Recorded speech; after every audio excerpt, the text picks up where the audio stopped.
Assalamualaikum everyone. Welcome to my channel Education Arena. Hope you all are doing well.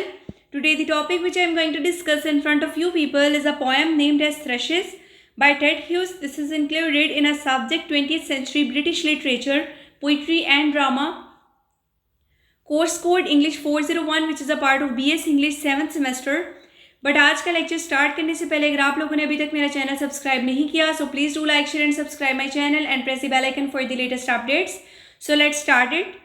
थ्रशेस जो है Ted hues की जो poem है basically ये इनकी जो एंथोलॉजाइज्ड पोएम्स हैं उनमें से एक है. एंथोलॉजाइज्ड पोएम जो है वो एक ऐसी पोएम है that appears in an anthology which is a collection of poems और other writings by multiple authors published in a single book. ठीक है, ये एक शॉर्ट पोएम है. इसके अंदर 3 स्टेंजाज हैं. हर स्टेंजा के अंदर 8 लाइंस हैं. ठीक है, ये स्टेंजाज अनराइम्ड हैं. थ्रशेस एग्जाम्प्लीफाइज जो टेड ह्यूज़ की फैसिनेशन है रथलेस इंस्टिंक्ट्स के साथ which is found in the natural world. Poem basically delve करती है raw instinctual nature of birds और उनको एज अ सिंबल यूज़ किया गया है for relentless almost mechanical purpose. ठीक है, अब चलते हैं इस पोएम की समरी की तरफ. तो सबसे पहले थ्रशेस की ओपनिंग इमेज देख लेते हैं. पोएम स्टार्ट होती है एक vivid intense description of thrushes common song birds. ठीक है, लेकिन टेड ह्यूज़ रिप्रेजेंट करते हैं कि ये बहुत डेलिकेट और जेंटलनेस से बहुत ज़्यादा दूर हैं. ये जो बर्ड यहाँ पर प्रेजेंट किए गए हैं that is basically terrifying and intent suggesting a predatory alertness. ठीक है, नेक्स्ट है जो फ्रेज है मोर coils steel then living.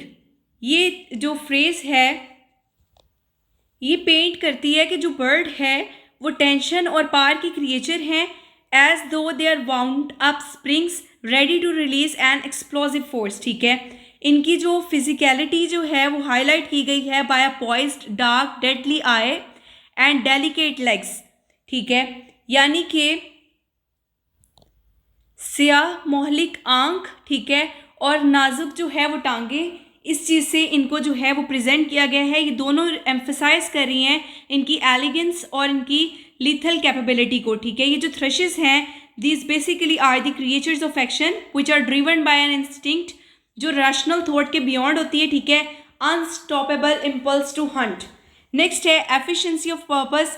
Ted Hughes जो हैं they basically marvels at the thrushes efficiency और इनको डिस्क्राइब किया गया है एज हैविंग नो इंडोलेंट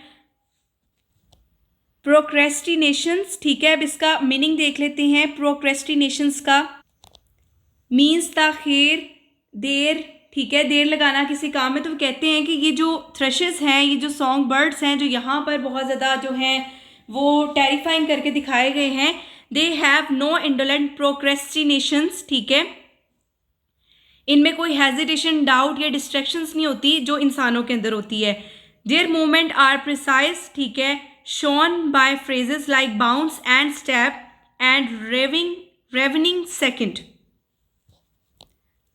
अब इन फ्रेजेस का क्या मतलब है? जिस तरह से छलांग, ठीक है, या चबाने और बूके लम्हे, इस तरह की जो इस्तिलाहात हैं या फ्रेजेस हैं उनके ज़रिए इन परिंदों को जो है वो जाहिर किया गया है. That emphasizes the single minded purpose of the birds. ठीक है, this seize each movement with unerring focus symbolizing instinct as a pure undivided drive. यानी कि इनकी जो instinct है, इनकी जो drive है वो undivided नहीं है. ठीक है, undivided है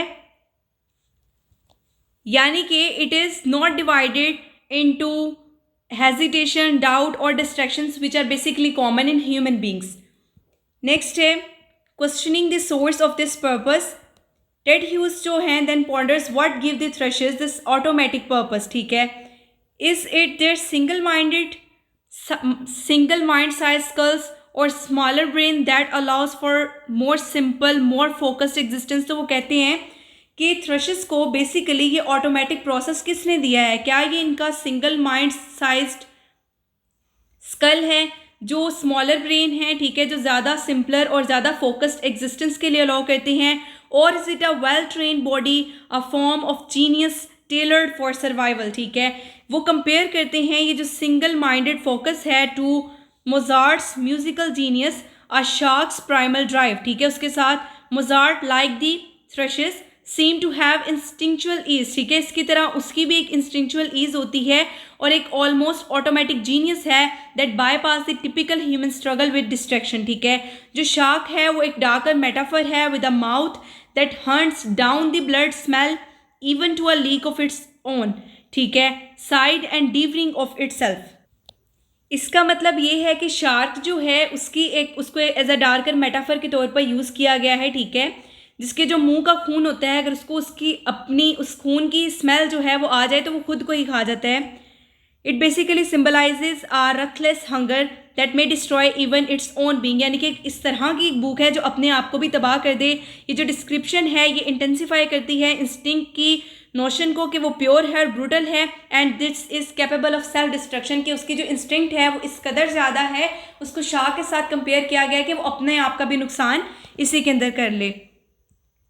नेक्स्ट है contrast with human nature, Ted Hughes then returns to human, और कंट्रास्ट करते हैं जो थ्रशेस की रथलेस एफिशिएंसी है उसको इंसान का जो पर्पस है उसकी कम्प्लेक्सिटी और इनर कॉन्फ्लिक्ट के साथ, ठीक है।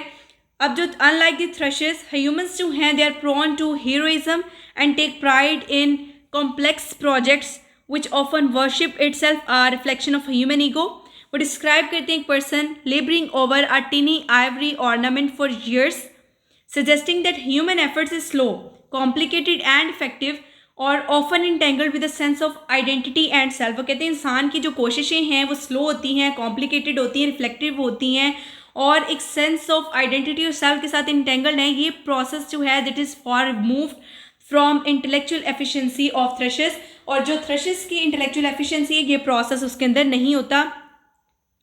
वो डिस्क्राइब करते हैं, फाइनली इलस्ट्रेट करते हैं जो केओस है इंसान की थॉट और इमोशन का, ठीक है, where distracting devils and wilderness of black silent waters reflect the turbulent sometimes destructive forces within the human psyche.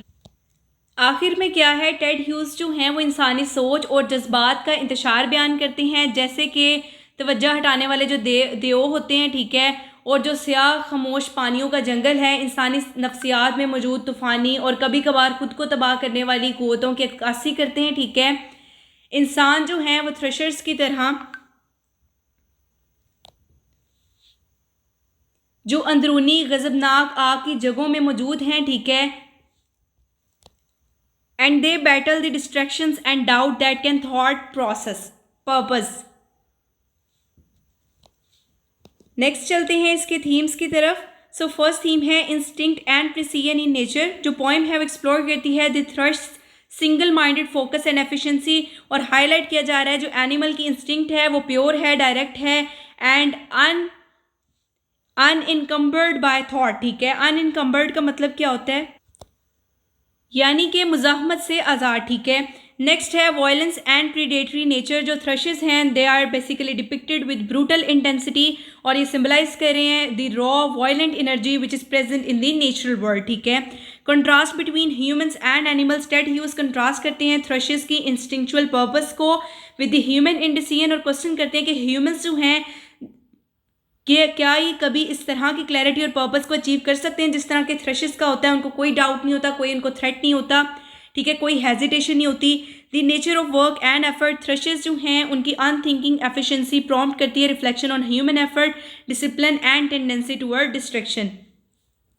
Next है existential and philosophical inquiry. Poem basically delve करती है into the deeper question about existence और explore करती है what it means to live with और without purpose and self awareness, कि किस तरह की ये ज़िंदगी है कि अगर आप पर्पस के साथ और पर्पस के बगैर जिए, या आप सेल्फ अवेयरनेस के साथ या फिर सेल्फ अवेयरनेस के बगैर जो है वो ज़िंदगी गुजारें। तो ये आज का हमारा लेक्चर था। Hope you guys understand my lecture, so please do like share and subscribe my channel and press the bell icon for the latest updates. Inshallah in future I'll try to make more informative videos for you people. Thank you very much.